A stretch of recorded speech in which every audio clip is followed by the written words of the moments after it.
Bismillah. Ayaz, qui était un homme au cœur pur, avait enfermé ses babouches et son manteau dans une pièce. Il s'y rendait chaque jour et comme ses babouches et ce manteau constituaient tout son avoir, il se disait « Tiens, vois ces babouches, tu n'as pas lieu d'être fier ». Mais des jaloux le calomnièrent auprès du sultan en disant « Ayaz possède une pièce où il accumule de l'or et de l'argent. La porte est bien fermée et personne n'y entre que lui. » « C'est étrange, dit le sultan. Que peut-il posséder qu'il désire cacher à mes yeux? Tâchons de percer ce mystère sans qu'il se doute de rien. »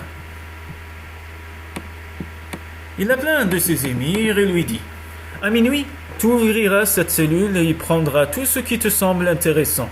Tout ce que tu auras trouvé, montre-le à tes amis. Comment cet avare peut-il songer à accumuler des trésors alors que je suis si généreux ?»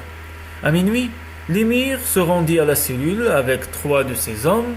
Il s'était muni de lanternes et se frottait les mains en se disant « L'ordre du sultan est généreux, car ainsi nous récupérerons pour notre profit tout ce que nous trouverons. » En fait, le sultan ne doutait pas de son serviteur, mais désirait seulement donner une leçon au calomniateur.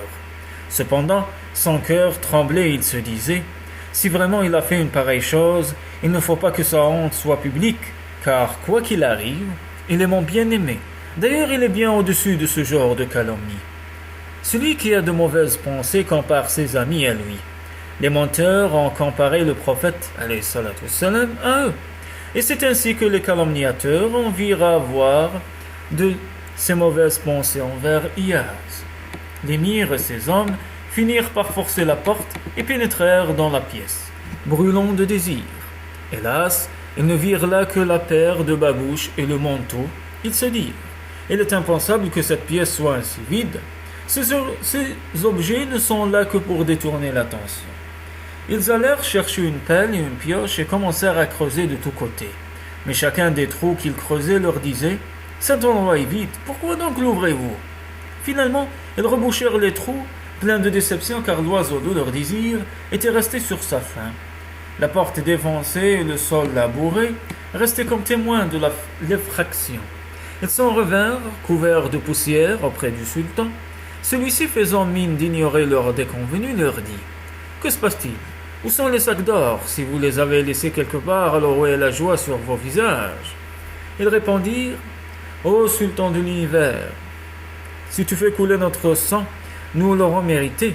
Nous nous en remettons à ta pitié et à ton pardon. » « Ce n'est pas à moi de vous pardonner, répliqua le sultan, mais plutôt à Iyaz, car vous avez attaqué sa dignité. Cette blessure est sur mon cœur, bien que lui et moi nous ne fassions qu'un. Cette calomnie ne me touchait pas directement, car si un serviteur commet une chose honteuse, sa honte se rejaillit sur le sultan.